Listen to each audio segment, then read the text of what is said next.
Gold, trusted gold buyers. మీరు తాకట్టు పెట్టిన బంగారాన్ని విడిపించి ఈ రోజు ఉన్న మార్కెట్ ధరకు కొనబడను.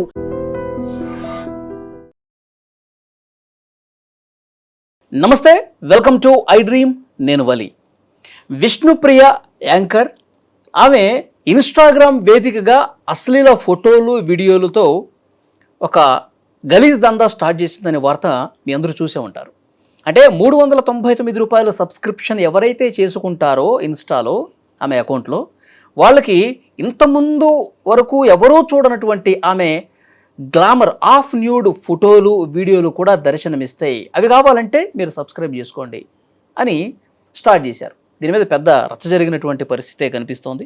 దీని గురించి క్లియర్గా అసలు ఇండస్ట్రీలో ఇలాంటి పరిణామాన్ని ఏ విధంగా చూడాలి, దీని గురించి మాట్లాడడానికి ప్రస్తుతం నాతో పాటు ఉన్నారు 100 సినిమాల నిర్మాత, సీనియర్ ప్రొడ్యూసర్ రామసత్యనారాయణ గారు. సార్తో మాట్లాడదాం. సార్ నమస్కారం. సార్ నమస్కారం.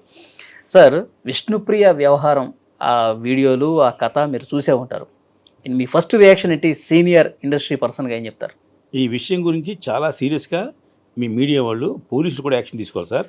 ఎందుకంటే ఏదైనా చిన్న ఎక్కడ తప్పు జరిగినా సినిమా వాళ్ళ మీద, సినిమా నిర్మాతల మీద, సినిమా హీరోల మీద, సినిమా డైరెక్టర్ల మీద పడుతూ ఉంటుంది ఇండస్ట్రీ అండి, ఇది మీడియా అంతాను.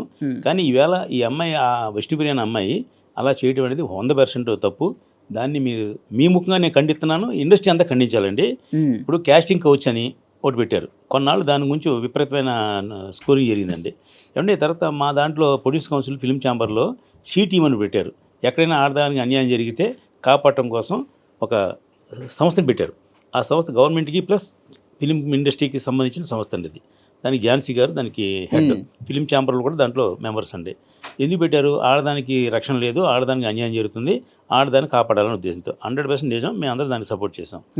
మీరు కాస్టింగ్ కోచ్ అని, షీ టీమ్ అని ఇలాంటి ఏర్పాటు చేశారు కదా, మరి వీళ్ళందరూ ముందు అమ్మాయి మీద దండోర వేయాలి మీరు. ఎందుకని ఇలా బట్టలు ఇప్పుతానికి 300 రూపాయలు ఇస్తే డబ్బులు చూపిస్తే మీకు హాఫ్ న్యూడ్గా చూపిస్తామని అమ్మాయి ఇన్స్టాగ్రామ్ ద్వారా మీలాంటి వాళ్ళందరూ తెలిసేలాగా స్పష్టంగా చెప్తున్నప్పుడు ఇప్పుడు యువతని పాడు చేయడం కదా, యువతను పెడదావ పట్టించడం కదండి. సినిమాలు చూసి జనం పాడిపోవట్లేదండి, వీళ్ళని చూసి పాడైపోతున్నారు. 150 రూపాయలు టికెట్ పెడితే సినిమాకి చూడటానికి జనం థియేటర్కి వెళ్ళలేక ఈ టీవీ ఓటీటీలోని వాటిలోని యూట్యూబ్లో చూస్తున్నారండి. 390 రూపాయలు పెట్టి జనాన్ని దోచడమే కదా మీరందరూ. అంటే యువతని మీరు ప్రలోభ చేయడమే కదా. ఇప్పుడు ఈ అమ్మాయి ఆల్రెడీ జరీ జరీ అంచు చేర కట్టిన ఒక సాంగ్ చేస్తే అది మిలియన్స్ ఆఫ్ వ్యూస్ వచ్చినాయండి. ఒక మంచి ఫేమస్ ఉన్న సాంగ్ అది. అలాగే జబర్దస్త్లో ఫేమస్. ఆ అమ్మాయికి బోల్డంత ఇన్కమ్ ఉంది. ఇప్పుడు ఇలాంటి చండాల పనులు చేసి 390 రూపాయలకి ఇన్స్టాలో పెట్టడం దానికి ఎంత తప్పది? నా నోటితో మాట్లాడుకున్న మాట చాలా ఉన్నాయి. నేను వయసులో పెద్దను కాబట్టి అలా మాట్లాడకూడదని మాట్లాడలేదు. నేను 390 రూపాయలు పెట్టి మీరు ఎంతమందిని ప్రలోభ చేస్తారు? అంతమంది ఎక్కడ చూశాను ఛానల్లో 1600 మంది ఫాలోవర్స్ ఉంటే అదేమో 6000 మంది ఫాలోవర్స్కి వెళ్ళిందంటే, అంటే 14 లక్షల రూపాయలు నెలకి ఇన్కమ్ అవుతుందంట. అంటే డబ్బు సంపాదనే చేయమా? డబ్బు సంపాదన కాదు. అప్పుడు అమ్మాయి ఫెమిలియర్ ఆర్టిస్ట్. ఈ మధ్య మన ఒక ప్రోగ్రామ్ కూడా గెస్ట్గా వెళ్తుంది, లేటెస్ట్గా ప్రోగ్రామ్ ఒకటి ఎన్ని జరుగుతుంది కదా. ఆ అమ్మాయి రెగ్యులర్గా ఆర్టిస్టు, మంచి మంచి ఫేమ్ ఉన్న అమ్మాయి కదా. ఫేమ్ ఉన్న అమ్మాయి ఇలాంటి చండాల పనులు చేయటం ఏంటండి? ఇప్పుడు ఈ అమ్మాయి పేరు చెప్పి ఇంకోటి ఎవడైనా పెడితే ఆ అమ్మాయి ఖండించాలి. ఆ అమ్మాయి ఖండించట్లేదు ఏంటి? ఆ అమ్మాయి పెట్టినట్టు కదా. ఆ ఇన్స్టాగ్రామ్లో ఇప్పుడు టెక్నాలజీ పెరిగిన తర్వాత మనం ఇప్పుడు ఇదివరకు సినిమాకి మనం థియేటర్కి వెళ్ళేవాళ్ళం. ఇప్పుడు సినిమాయే మన ఇంటికి వచ్చేసింది, మన ఫోన్లోకి వచ్చేసింది సినిమా. ఇంత టెక్నాలజీ పెరిగిన రోజుల్లో 390 రూపాయలు కడితే ఆ అమ్మాయి చూడొచ్చు అని ఆ అమ్మాయే పెట్టింది కదా. నేను ఛానల్లో బ్రహ్మాండ ఇంటర్వ్యూ చూశాను నేను. అంటే జనాన్ని ఏ విధంగా మీరు రెచ్చగొడుతున్నారు? యువతని, యువత పాడైపడే కారణం ఎవరు? ఇలాంటి వాళ్ళు. ఇప్పుడు మా టైంలో ఇప్పుడు అమ్మాయి కూడా అనొచ్చు, ఇప్పుడు నా స్వేచ్ఛ, నా ఇష్టం, నేను ఇన్స్టాగ్రామ్లో నా అకౌంట్లో నేను పెట్టుకుంటాను. ఎవరైతే ఇష్టమో, నన్ను చూడాలని ఎవరైతే కోరుకుంటున్నారో, నా అందాన్ని ఎవరైతే ఆస్వాదించాలనుకుంటున్నారో వాళ్ళే వస్తారు. ఎవరిని నష్టపరచట్లేదు, నేను ఎవరిని ఇబ్బంది పెట్టట్లేదు, నేను ఎవరింటికి పోయి ఇప్పుకొని తిరగట్లేదు. అంటే ఒకసారి ఆగని చెప్తారు, ఇక్కడ గ్యాప్ ఉంది మీరు. ఇప్పుడు ఇదే మరి కాస్టింగ్ కోచ్ అంటే ఏంటండి? కాస్టింగ్ కోచ్ అంటే ఏంటి అర్థం ఏంటి? మీరు ఓ ప్రొడ్యూసర్ దగ్గరికి అమ్మాయి వెళ్తే అమ్మాయి నా కమిట్మెంట్ ఇస్తావా అని అడుగుతున్నారు అని పెద్ద తప్పుగా చేస్తున్నారు మీరు. ఏ ప్రొడ్యూసరో, ఏ డైరెక్టరో, ఏ హీరోయిన్ కమిట్మెంట్ అడిగాడు అనుకోండి, మిమ్మల్ని అడిగాడా బలం తీసుకెళ్ళలేదు కదా. మరి కాస్టింగ్ కౌచ్ అని మీరు పెద్ద కంప్లైంట్ పెట్టి దాని గురించి ఇండస్ట్రీ అంతా తుక్కు రేగొట్టేసి ప్రొడ్యూసర్లు అలాంటి వాళ్ళు, డిస్ట్రిబ్యూటర్లు ఎలాంటి వాళ్ళు, డైరెక్టర్లు ఎలాంటి వాళ్ళని నోటుకు వచ్చినట్టు ఇండస్ట్రీ తిట్టి, మీడియా తిట్టి, పోలీసులు తిట్టి అవసరం ఉందండి. ఇంకా మీ స్వేచ్ఛ ఉన్నప్పుడు, అమ్మాయి బట్టలు తిరిగే స్వేచ్ఛ అమ్మాయికి ఉన్నప్పుడు మిమ్మల్ని మీరు అడిగే స్వేచ్ఛ మీకు లేదా? దాని గురించి మీరు శివాజీ గారిని ఎంతమంది తిట్టారండి? అని మాట్లాడి తప్పండి అని చెప్పడం అర్థం తప్ప ఇంకేముంది దాంట్లో? బూత్ మాట ఏముంది దాంట్లో అండి? మరి మీరు ఇష్టం వచ్చినట్టు మీరు శివాజీ గారి మీద నోటుకు వచ్చినట్టు సంబంధం లేనివాడు కూడా. ఉమ్, ఇప్పుడు ఈయన శివాజీ గారు అన్నది ఎవరిని, అలాగా అర్ధనగ్నంగా ఉన్న అమ్మాయిలు కరెక్ట్ కాదమ్మా, మీరు పవిత్రంగా ఉండండి అమ్మా అని చెప్పాడు. అంతేనే అతని మించి ఏం తిట్టాడు ఆయన ఎవరినైనా? మరి దాని గురించి మీరు అతను దుమ్మెత్తిపోయలేదండి. ఉమ్. ఇప్పుడు మరి ఈ ఇప్పుడు అమ్మాయి ఆ ఉందా? ఇష్యూ జరిగినప్పుడు సార్ శివాజీకి అనుకూలంగా మాట్లాడాడు, శివాజీకి అనుకూలంగా మాట్లాడారు. ఆ. ఆమెని అనుకూలంగా మాట్లాడేవాళ్ళు, ఆమెను తిట్టేవాళ్ళు కూడా తయారయ్యారు. ఆ తర్వాత ఇప్పుడు ఈ విష్ణుప్రియ విషయానికి వస్తే దీని గురించి ఎందుకు ఎవరు పెద్దగా చర్చలోకి తీసుకురావట్లేదు? అదే సార్, ఇప్పుడు మీరు అన్నట్టు ఉమ్, మంచి వాళ్ళకి సపోర్ట్ చేసి ఉంటారు, దొంగలు సపోర్ట్ చేసి ఉంటారండి. ఉమ్, ఓ దొంగ మీ ఇంటికి దొంగతనానికి వచ్చాడు. ఆ దొంగ ఏమనుకుంటున్నారు, నాకు ఆకలి వేస్తుంది, నాకు కడుపు నిండలేదు, నేనేమో ఆడి దగ్గర ఏమో ఫుల్ డబ్బు ఉంది, వరి దగ్గర ఫుల్ డబ్బు ఉంది, అతనేమో ఏసీలో పడుకుంటున్నాడు, నా దగ్గర ఆకలి వేస్తుంది, డబ్బు లేదు, కాబట్టి నేను వలి ఇంటికి దొంగతనం చేస్తున్నాను కరెక్ట్ అనుకుంటాడు. ఉమ్, దొంగడు నేను చేసే తప్పని చెప్తే ఎందుకు వస్తాడు? నాకు ఆకలి వేస్తుంది, నాకు డబ్బు లేదు, వలి ఇంట్లో బోల్ డబ్బు ఉంది, కాబట్టి నా ఇంటికి వెళ్ళి దొంగతనం చేసి తప్పే ఉందని మనసులో ఆడ మనసు అనుకుని ఆడ మనసును కుదిరిపరుచుకుని మీ ఇంటి దొంగతనానికి వచ్చాడు. తప్పంటే ఎలా కుదురుతుంది? ఆడి దృష్టిలో రైటే, మీ దృష్టిలో నా డబ్బు నువ్వే ఎవరు దొంగతనం చేయడానికి వచ్చావు, నా ఆస్తిని దొంగతనం చేయడం మీ తప్పు మీ దృష్టిలో. ఉమ్. అలాగే ప్రతిదీ కూడా అండి, ఆ అమ్మాయికి స్వేచ్ఛ ఉంది కదా, స్వేచ్ఛ ఉంటే ఇలా భావదరిద్రాన్ని మనం ప్రజల మీద ప్రమిస్తే దానివల్ల 100 మంది జనం చెడిపోయి వాళ్ళందరూ రకరకాల మార్గాల్లోకి వెళ్తారండి. ఉమ్, వ్యభిచారం బ్యాంకాంగ్లో లీగల్, హైదరాబాద్లో ఇల్లీగల్ కదా. అక్కడ లీగల్ ఏంటి, ఇక్కడ ఇల్లీగల్ ఏంటి? అక్కడ ఎందుకు లీగల్, ఇక్కడ ఇల్లీగల్ ఏంటంటే, అక్కడ ఎందుకు పెట్టారంటే లీగల్గా ఎందుకు పెట్టారంటే అండి, అనవసరంగా మనం కట్టుడి చేస్తే మర్డర్లు రేపులు జరుగుతాయి అనే ఉద్దేశంతో ఆ గవర్నమెంట్ ఆ ప్రభుత్వ పాలసీ ప్రకారం చేశారు. ఇక్కడ ప్రభుత్వం ఏంటి, మన హిందూ సాంప్రదాయం సంస్కారం ఉన్న ప్రభుత్వం కాబట్టి ఇది ఇల్లీగల్ తప్పు అని అన్నారు. ఉమ్, అంటే మరి అక్కడ న్యాయం ఇక్కడ న్యాయం అంటే మీరు ఎలా కుదురుద్ది? ఉమ్, అలాగే మీరు కూడా, మనం భారతదేశంలో హిందూ ప్రపంచంలో బతుకుతున్నాము, మనం ఇలా విప్పి చూపిస్తే ఎవడో ఒకడు ఇది అవుతాడు. ఈ రేపులు మట్టలు ఎలా జరుగుతున్నాయి మీకు అసలు? అంటే ఖాళీ కూడా పని లేక జరగట్లేదండి. రేపులు అంటే ఎలా జరుగుతాయండి? యూట్యూబ్లో వాటిలో బ్లూ ఫిల్మ్ చూసి వాళ్ళకి ఏది ఉత్సాహం ఉద్రేకం వస్తే టైంకి ఎవరు లేకపోతే అలా చేస్తూ ఉంటారు. చిన్న పిల్లని రేపు చేయడం తప్పని ఆ జ్ఞానం లేదాడికి, తెలియదాడికి, కానీ ఆ క్షణంలో ఆడికి భ్రమించిపోయాడికి ఆ కళ్ళు కానకుండా అలాగా చేస్తున్నాడు. కాబట్టి మీరు ఎదరోడిని పాడు చేసేలా చేయకూడదు. మీరు ఉమ్. మీ బట్టలు ఇప్పుతాను నా ఇష్టం. ఇక్కడ ఒక పాయింట్ సార్, ఎదుటోళ్ళని పాడు చేసేలా చేయకూడదు అంటే ఉమ్.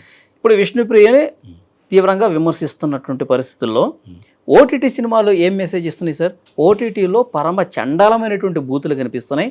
రెగ్యులర్గా బయట ఎంత దారుణమైనటువంటి భాష మాట్లాడుకుంటారో అంతకంటే దారుణంగా ఓటీటీలో కనిపిస్తున్నాయి. క్యారెక్టర్లు బూతులు మాట్లాడుతున్నాయి. తర్వాత అశ్లీలం కూడా ఎక్కువ కనిపిస్తుంది. డైరెక్ట్గా ఇంతకుముందు ఆ రేప్ సీన్లు ఏవైతే ఉన్నాయో అర్ధనగ్నంగా కూడా ఓటీటీలో చాలా చోట్ల కనిపిస్తూ ఉన్నాయి. మరి దాని మీద అది కూడా ఇండస్ట్రీకి సంబంధించింది కదా, చెప్తాను, నా గురించి చెప్తాను. సినిమాలు కూడా ఇండస్ట్రీకి సంబంధించి అలాగే, కదా. అవును, కరెక్టే. ఇప్పుడు విష్ణుప్రియ అట్లా చేసిందని క్వశ్చన్ చేసేవాళ్ళు ఎప్పటి నుంచో ఉన్నటువంటి ఓటీటీలు పెద్ద పెద్ద హీరోల బూతులు మాట్లాడినటువంటి సందర్భం ఉంది. వాళ్ళే మెసేజ్ ఇచ్చినట్టు ఇలా క్వశ్చన్ చేస్తారు. అదే చెప్తాను. నా సమయం ఏంటంటే 2 పద్ధతులు ఉన్నాయండి. ఇప్పుడు మనం థియేటర్లో సినిమా చూస్తున్నాం, థియేటర్కి సెన్సార్ అని ఉంటుందండి. గవర్నమెంట్, సెంట్రల్ గవర్నమెంట్ సెన్సార్ని పెట్టింది. సెన్సార్ విధానం ఏంటనుకున్నారు? అర్ధనగ్నంగా చూపించకూడదు, బూత్ ఉండకూడదు, వైలెన్స్ ఉండకూడదు, రక్తం కనపడకూడదు అని కొన్ని రూల్స్ ఉన్నాయి. సినిమా తీసేవాడు దానికి అనుకూలంగా తీస్తాడు. యూట్యూబ్లో పెట్టేది, వెబ్సైట్లో పెట్టేది, వెబ్ సిరీస్ ఓటీటీకి ఇది లేదు, నియంత్రణ లేదు. మీరు గవర్నమెంట్ అడగండి, సెంట్రల్ గవర్నమెంట్ని. మీరు ఇక్కడ మంచి పాయింట్ చెప్పారు సార్. మరి ఓటీటీకి దీనికి లేదన్నారు కదా, యూట్యూబ్ లేదన్నారు కదా, మరి ఇన్స్టాగ్రామ్ కూడా లేదు కదా సార్. మరి దాన్ని కూడా కట్టడి చేసే పరిస్థితి లేదు కదా, దానికి కూడా ఒక సెన్సార్ బోర్డు లేదు కదా. లేదు, నా ఇష్టం, వాళ్ళు బూతులు మాడుకుంటున్నారు, వాళ్ళు రేప్ సీన్లు పెట్టుకుంటున్నారు, నేను నా గ్లామర్ చూపించుకుంటున్నాను. అంటే సినిమా తీయటం వేరు, మీరు ఇండివిజువల్గా ఒక ఆర్టిస్టు, మార్కెట్లో ఫెమిలియర్ ఆర్టిస్టు, మీకు ఒక ఇమేజ్ ఉన్న ఆర్టిస్ట్, మీరు ఇలా బట్టలు ఇప్పి తిరుగుతాను. నేను ఈమెకి సపోర్ట్ చేస్తున్నాను అనుకోవద్దు సార్. కౌంటర్ నేను ఎందుకు అంటున్నానంటే ఇలా విమర్శలు చేసేవాళ్ళు దాని గురించి ఎందుకు మాట్లాడుతున్నారు? విష్ణుప్రియ నాకు కూడా తెలుసండి. ఆ అమ్మాయికి నాకేం గొడవ లేవు. ఆ అమ్మాయి ఎలా తిరుగుతుంది నాకెందుకు? మీరు క్వశ్చన్ అడిగారు కాబట్టి నేను సమాధానం చెప్పడం ధర్మం కాబట్టి. మనం ఒక మానవ సమాజంలో ఉన్నాం, అడవిలో లేం కదా.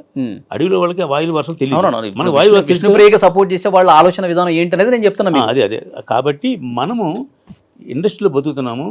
నీకు బోల్డ్ అంత ఫేస్ వాల్యూ ఉంది, నీకు ఎంత ఇన్ఫ్లుయెన్స్ ఉంది, నీకు ఇన్ఫ్లుయెన్సర్ కూడా అమ్మాయి. ఇన్ని చేస్తున్నప్పుడు నువ్వు డబ్బు సంపాదించడానికి అదే మార్గం. 14 లక్షల రూపాయలు నెలకు ఆదాయం వస్తే మనం బట్టలిపి తిరుగుతామా? న్యాయం అది ఎంతవరకు ధర్మం? అది ఆలోచించుకోవాలి. నేను అమ్మాయి విష్ణుప్రియ ఉండొచ్చు, ఇంకో అమ్మాయి ఉండొచ్చు, ఎవరైనా. నువ్వు డబ్బు కోసం యాక్ట్ చేసేవారు ఎవరో, సపోజ్ మీరు అన్నారు చూడండి, అదనగనంగా వెబ్ సిరీస్లో యాక్ట్ చేస్తారు, అది ప్రొఫెషన్. అది ప్రొఫెషన్లో అమ్మాయి దేవుడి కింద యాక్ట్ చేస్తుంది, అదనగన యాక్ట్ చేస్తుంది, అది ప్రొఫెషన్. అది తీసేవాడికి చేసేవాడికి ఇద్దరికి ఇష్టమైంది కాబట్టి సినిమా తీశారు, చూసేవాడు కూడా ఇష్టమైంది చూశారు. ఇప్పుడు మళ్ళీ మీరు అనొచ్చు, మీరు చూసేవాడు కూడా ఇష్టమైంది కాబట్టి డబ్బు కొనుక్కుంటారు అనొచ్చు. దానివల్ల యువత పాడైపోతారు. వెబ్సైట్లోకి వెళ్ళి వెబ్ సిరీస్ చూసేవాళ్ళు కొంతమంది, తక్కువ మంది అండి. ఒక కేటర్ జనం అండి. సినిమా చూసేవాళ్ళు ఇంకో కేటర్ జనం అండి. సినిమా చూసాడు అది చూడు, అది చూసాడు ఇది చూడు. థియేటర్కి వెళ్ళి సినిమా చూద్దామని ఉత్సాహం ఉన్నవాడు 150 రూపాయలు పెట్టి టికెట్ కొనుక్కుని చూస్తాడు. అది గవర్నమెంట్ దానికి ఒక నిబంధనలు ఏర్పాటు చేసింది, ఈ నిబంధనలో సినిమా తీయాలి అని. అందుకే తీస్తున్నారు అక్కడ. వెబ్ సిరీస్కి ఇంకా నిబంధనలు రాలా. మీరు అడగవలసిన క్వశ్చన్ ఏంటంటే సెంట్రల్ గవర్నమెంట్ అడగండి, దానికి కూడా నిబంధనలు పెట్టండి, వెబ్ సిరీస్ కూడా చూసి పాడైపోతున్నారు అని పెట్టండి. రానా అని సినిమా వచ్చింది చేసి మీకు, ఆ సినిమాలు కూడా బూతులు ఉన్నాయి. దాంట్లో ఎవరు వెంకటేష్ బాబు, రానా యాక్ట్ చేశారు. అదే వీళ్ళు సంక్రాంతికి వస్తున్న సినిమాలు యాక్ట్ చేశారు, F3 యాక్ట్ చేశారు. మరి అప్పుడు అన్ని సంవత్సర భాషగా చేశారు వాళ్ళు, దాంట్లోకి వెళ్ళి చేశారు. అంటే దాని పరిధి అది, దీని పరిధి ఇది. మనం ఏంటంటే ఇప్పుడు ఈ అమ్మాయి విష్ణుప్రియ బట్టలు తిరిగితే నాకేం సంబంధం, మీకేం సంబంధం? మీరు నాకు క్వశ్చన్ అడగకూడదు, నేను అంత సమాధానం చెప్పకూడదు. అయితే మీరు నేను సొసైటీలో ఉంటున్నాం. మీరు ఒక జర్నలిస్ట్గా మంచిని చెడుని చూపించడం కోసం మీరున్నారు, మాట్లాడుతున్నారు కదా. నేనేంటి నా భావ ఉద్యోగం చెప్తున్నా, ఇది తప్పు అని ఖండిస్తున్నా. ఆ అమ్మాయి నాకేం సంబంధం లేదు, నాకు తెలియదు, ఆమెకి నాకు గొడవ లేదు. నేను అమ్మాయి మీద పగబట్టి నేనేమి తిట్టట్లా. మీరు క్వశ్చన్ అడిగారు కాబట్టి ఒక బాధ్యత కలిగి, నాకు 68 సంవత్సరాల వయసు అండి, ఒక బాధ్యత కలిగిన పౌరుడిగా ఆ అమ్మాయి చేసిన తప్పు, ఇది నా ఉద్దేశం. మీరు కాదండి ఆ అమ్మాయి ఇష్టం ఇప్పుడు మనం ఇంకా అంతే అండి, దాని గురించి ఎవరు ఖండించలేదు లేదు. అయితే మనం బతుకుతున్నాం అంటే సమాజంలో మీరు షర్ట్ ఎందుకు వేస్తున్నారు? షర్ట్ తిరగచ్చు కదా, ప్యాంటు తిరగచ్చు కదా, తిరగలం మనం. సొసైటీ అనేది దాని కొంచెం మనం కొంచెం మినిమం గౌరవాలు ఉంటాయి దానికోసం. అంటే ఫెమినిస్టులు దీని గురించి కూడా ఆలోచన చేయాలి, దీన్ని కూడా క్వశ్చన్ చేయాలని చెప్పి కోరుకుంటున్నారు. డెఫినెట్గా మన సమాజంలో అందరితో బతుకుతున్నాం కదా, అడవిలో బతకట్లేదు కదా. ఇప్పుడు నీ వల్ల ఎవడో రేపు పొద్దున్న ఎక్కడో రేపు జరుగుతాడు, దానికి కారణం ఈ అమ్మాయి అవుతుంది. అప్పుడు ఆడెవడో ఈ అమ్మాయి మీద కేసు పెడతాడు, అప్పుడు లోపలేస్తారు. ఇలా మీరు చాలా సినిమాలో జరిగి చూసారు లేదు మీరు. ఆ ఇన్సిడెంట్ చూసి నేను రియాక్ట్ అయ్యాను, ఆ అమ్మాయిని రేపు చేయడం కారణం అది అని చెప్పి చాలా సినిమాల్లో చూసి రియాక్ట్ కూడా వచ్చినాయండి. అంటే మనం సమాజానికి ఏమైనా మేలు చేసేలా ఉండాలి, అట్లీస్ట్ కీడు చేయకుండా ఉంటే చాలు. మనం మేలు చేయలేకపోవచ్చు, మీరు నేను అందరూ మేలు చేయలేం కదా, అట్లీస్ట్ కీడు చేయకుండా ఉంటే చాలు. మనం కీడు చేసినా చేయకపోయినా కూడా మనం మేలు చేసినట్టే ఇండస్ట్రీకి. సార్ ఇప్పుడు ఒక ప్రొడ్యూసర్గా మీరు రియాక్ట్ అవుతున్నారు, చాలామంది ఇండస్ట్రీలో ఇది తప్పు అని తెలిసిన వాళ్ళు కూడా ఎందుకు మాట్లాడట్లేదు సార్? ఒకటేమో నేను ఖాళీగా ఉన్నాను కాబట్టి మీరు పిలిచి వచ్చాను, వాళ్ళు ఖాళీగా లేదు. రెండోది వాళ్ళకి ఏం జరుగుద్దో, మళ్ళీ ఆ అమ్మాయిని ఏంటంటే అమ్మాయి రేపు డేట్లు అవుదేమో అని వాళ్ళు భయం ఉండొచ్చు. ఇది ఎలా ఉంటుందంటే అండి, గివ్ అండ్ టేక్ అండి. అడిగితే సమాధానం చెప్తాను తప్ప నేను కూడా ఎక్కడ చెప్దామో సమాధానం తిరగట్లా. ఇప్పుడు ఒక పాపులర్ ఛానల్లో ఒక ఏమంటే ఇది ఇష్యూ మీకు మాట్లాడదామని అంటే వచ్చి నా అభిప్రాయం చెప్పాను. అమ్మాయికి రైట్, మీకు రైట్ అయితే ఇద్దరు హ్యాపీ ఉండండి. నా అభిప్రాయం అయితే తప్పు. ఇప్పుడు ఎంతగా ఒక విషయంలో మనం మంచి చెప్తాం, ఒక విషయంలో చెడు చెప్తాం, ఏది దేనికి ఏ పాయింట్కి ఆ పాయింట్ మనం ఖండిస్తామండి. ఇప్పుడు మనం కూడా సమాజంలో బతుకుతున్నాం కదా. ఇప్పుడు మీరు తప్పు అని చెప్పారు కదా సార్, మరి తప్పు ఆమె చేసేది కరెక్ట్ కాదు కదా అన్నప్పుడు కొంతమంది విజయవాడలో కొంతమంది ఏఎస్ఎఫ్ఐ నాయకులు కేసు పెట్టారు విష్ణుప్రియ మీద. ఇప్పుడు మీరు తప్పు అంటున్నారు కదా, మీరు కూడా పోలీసుల దృష్టికి తీసుకెళ్ళచ్చు. ఇప్పుడు పోలీస్ స్టేషన్కి వెళ్ళేంత టైం నాకు లేదు, లేకపోతే తిరగవలసిన టైం లేదు. ఆ ఏఎస్ఎఫ్ఐ చెప్పారు కదా మీరు, నేను కూడా చూశాను నిన్న. దాంట్లో మేడం కాబట్టి కూడా చెప్పింది ఏమని, నేను కూడా దాంట్లో వర్క్ చేశాను, నేను శభాష్ అబ్బాయి బాగా చెప్పాడండి. సమాజంలో అందరికీ జెండా పడి తిరిగే సందర్భం ఉండకపోవచ్చు, కొంతమందికి ఆ అబ్బాయికి సమయం ఉంది కాబట్టి తిరిగాడు. నేను కూడా ఎప్రిషియేట్ చేస్తున్నాను మీ ద్వారా. అతను మీరు అన్నట్టు నేనే వీక్, అతను డెఫినెట్గా అతను భావోద్వేగాన్ని డెఫినెట్గా పోలీస్ స్టేషన్ కంప్లైంట్ ఇచ్చి చేర్చాడు. నేను పోలీస్ స్టేషన్కి వెళ్ళడానికి అంత టైము, మళ్ళీ అక్కడ ఇండస్ట్రీ వ్యక్తిగా మీకు అతనికంటే ఇంకొంచెం ఎక్కువ బాధ్యత ఉందేమో. బాధ్యత ఉంది, అందుకే మీరు అడిగితే నేను చెప్పాను. లేదా విష్ణుప్రియ కూడా నాకెందుకని అనొచ్చుగా, నాకు బాధ్యత ఉంది కాబట్టి నేను వచ్చి మీకు చెప్పాను తప్పు అని ఖండిస్తా. ఆ అమ్మాయికి నాకు వేరే పరిచయం లేదు, సంబంధం లేదు, ఏమీ వ్యవహారం లేదు, గొడవ లేదు మా ఇద్దరికి. అమ్మాయికి నేను అడిగేందుకు మాడాలి అంటే సమాజంలో విష్ణుప్రియ వచ్చు, ఇంకో అమ్మాయి వచ్చు, ఎవరైనా సరే.